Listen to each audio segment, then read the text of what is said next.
Tingin mo ba yung answer sheet na kinuha mo, yun talaga yung answer sheet sa exam natin? Pinalitan ko yun bago ka pumunta. Kaya yung answer sheet na kinuha mo, yun yung answer sheet na nilagay ko na puro mali yung sagot. So ikaw yung dahilan kaya na zero ako. Ipi-frame up mo pa ako I-delete ko na to. Okay lang.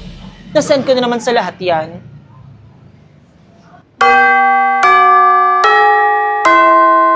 I'm so sorry, ma'am, sa nagawa po ng anak ko. Mabait naman po yan. Hindi ko lang talaga alam kung ano yung pumasok sa kokote niya kung bakit niya nagawa yun.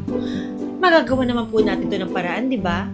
Total, ako naman po yung principal sa school na to. I'm sorry, Mrs. Advincula, pero kailangan po talaga nating isuspend si Carla dahil po sa action na nagawa niya. Tignan mo na yung ginawa mo, ha? Nakakahiya ka? Ano na lang sasabihin ng mga amiga ko? Mali po talaga ang nagawa ng anak niyo, Mrs. Advincula. And I know you are the principal of this school. Pero kailangan ko po itong sabihin sa inyo. I think kayo po yung mali dito. Carla is a good student. Consistent honor student po siya sa klase ko.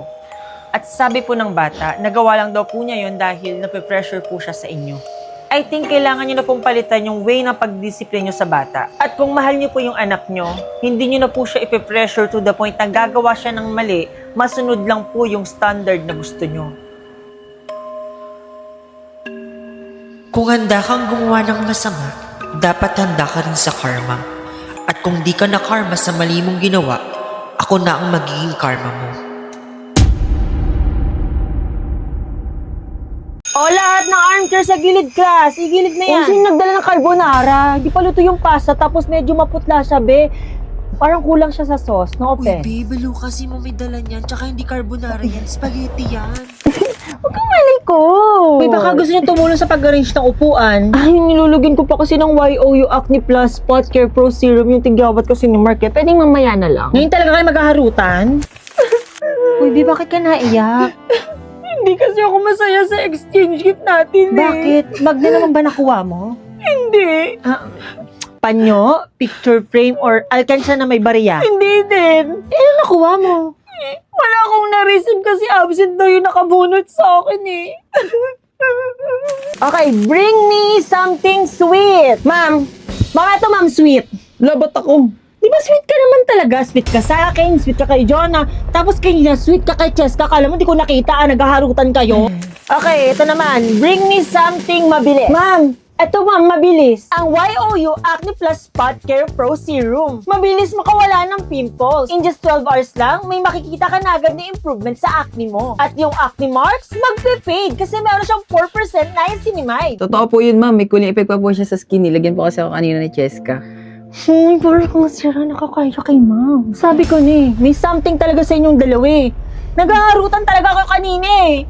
Napakamanluloko ko talaga, Mark. Anong nangyayari, class? Congrats, Devon! Ikaw lang ang naka-perfect sa exam nyo. Lang? So, siya lang po yung naka-perfect, ma'am? Unfortunately, yes. And medyo na-shock at na-disappoint ako sa result ng exam mo, Carla, because you got 0. What? Paano nangyari yun? Paano nangyari yun? Paano ako na-0? Ilata mo na sagot ko galing sa answer key. Bakit? Sure ka ba sa answer key na kinuha mo sa faculty? Miss Cheater? Pinagsasabi mo, paanong cheater? 0 nga ako. Ano to? Panoorin mo. Di ba kumuha ka ng answer key sa faculty bago mag-exam?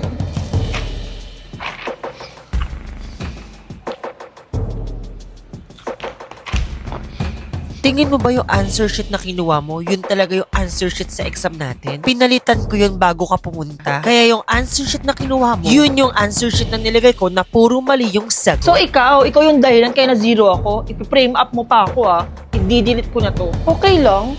Nasend ko na naman sa lahat yan.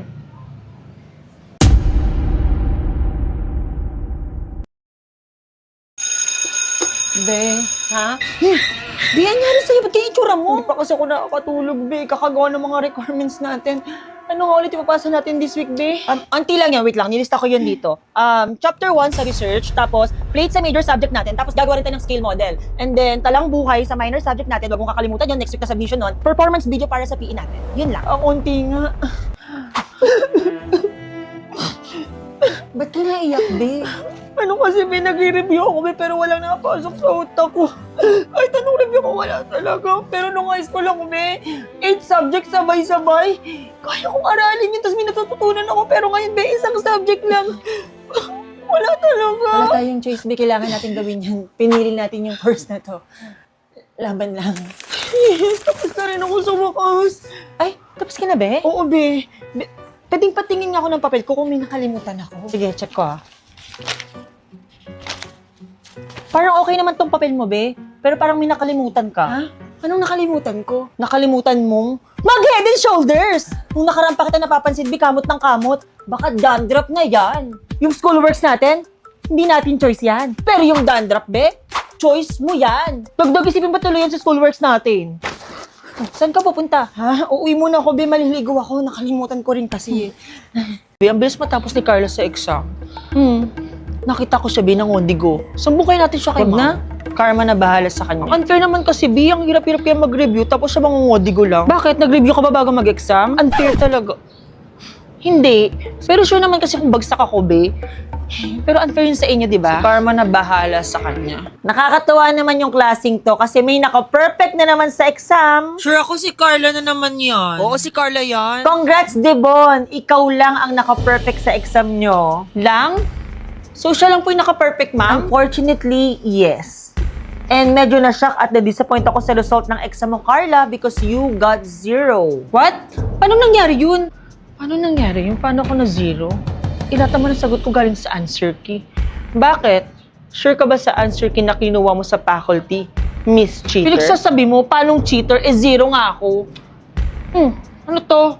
Panoorin mo. Di ba kumuha ka ng answer key sa faculty bago mag-exam?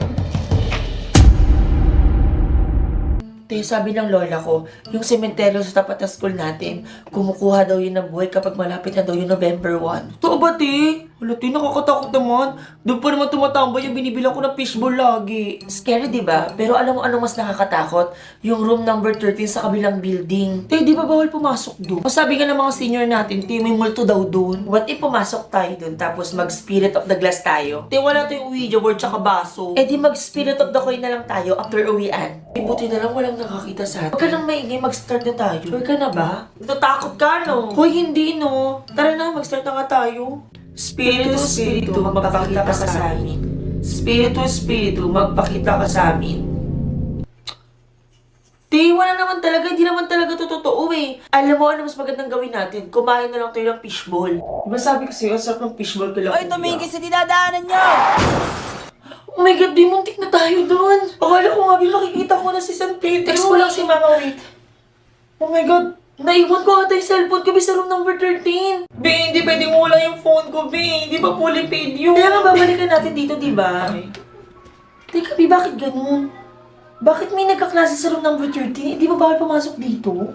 Te, bukas na lang natin balikan yung phone mo. Nakakaya sa mga nagkaklase yun. Anong magbalikan, te? Hindi pa nga bayad yun, te. Paulit-ulit ka naman eh. Buti parang ang weird sa room number 13. Paano weird? Di ba, te, uwian na natin? Bakit may nagkaklase doon? Tsaka napansin may mga damit ang mga nagkaklase. Mga sunog. Tapos yung mga balat nila, te, parang may mga sugat-sugat. Te, what if multo sila? Te, kung multo sila, te, wag na lang natin balikan yung phone ko. Tara na! Di, anong gagawin natin? Di, wag mo kong tanongin, hindi ko rin alam. Mga iha, naliligaw ba kayo? Hindi naman po, la. Dito po kami nag-aaral. Sino yung matanda, te? Umuwi na nga tayo. Wala pa nga yung sundo ko eh. Te, sabay na lang ako sa'yo pag-uwi, te. Natatakot ako mag-isa umuwi. Di, parang may napapansin ako. Kayo nagpatay na sa labas, pero bakit parang walang mga tao? Tsaka walang nadaan na sasakyan sa kabilang kalye. Magtanong kaya tayo. Miss, pwede bang magtanong? Ready na ba kayong pumasok? Pumasok po saan, Miss? Sa PBB House po ba? Kung sa PBB House po, okay lang po sa amin. Talent manager po ba kayo? In denial pa rin pala kayo sa nangyari sa inyo kanina. In denial po saan? Ate, hindi po kami magjowa hindi po kami talo. Di ba na-aksidente kayo kanina? Tingin niyo ba nakaligtas kayo? Hindi ba kayo nagtataka nakikita niyo yung mga estudyanteng nasunog sa room number 13? Patayin na kayo. Patayin na kayo. Patayin na kayo. Bye, class, see you tomorrow! Ma'am, tulungan ko na po yung sa gamit Naku, niyo. Christine, the best ka talaga kahit Ito kailan. naman si ma'am ng bola pa. Sus, bait-baitan, pero binabackstab naman si ma'am. Si ma'am, abusado. Puro utos na lang kamo. Kala naman niya, pinapasahod niya ako sa pagbitbit ng gamit niya. Oh my God, ano yun? OMG ka, Matet! Saan tayo ng pabango? Ganito rin yung pabango mo? Oo, te, yan din yung pabango ko. Kaya pala ang bango mo lagi, te. Thank you. Napaka-plastic talaga. Parang kahapon lang sinabihan mong amoy putok si Matet. Matet, alam mo bang sinabihan kay Christine kahapon na amoy putok ka daw? Tapos sasabihin niya, ang bango-bango mo today? Plastic-plastic niya talaga. Totoo ba? O bakit parang hindi ka galit? Kilala ko kasi si Christine eh, kaya sure ako hindi talaga siya yung nagsabi nun. Eh sino? Eh siya lang naman talaga nagsabi nun. Tsaka matagal ng backstabber yung babae yan, kahit nga ako binabackstab niya. Mabait talaga si Christine. Kababata ko siya, kaya kilalang kilala ko siya. Kaso may sikreto kasi siya. Sikreto? Anong sikreto niya? Good morning! Ang aga-aga din nakasimangot ka. Alam mo, maaga ka tatanda. Okay, edi tumanda. Eh, alam mo, ang ganda mo talaga sa bagong DP mo ngayon, in fairness sa'yo. Totoo ba? Edi thank you. O, bakit parang di ka naniniwala sa sinasabi ko? Tingin mo ba nagsisinungaling ako? Good morning, class. Labas niyo Ay, ayan na si Ma'am.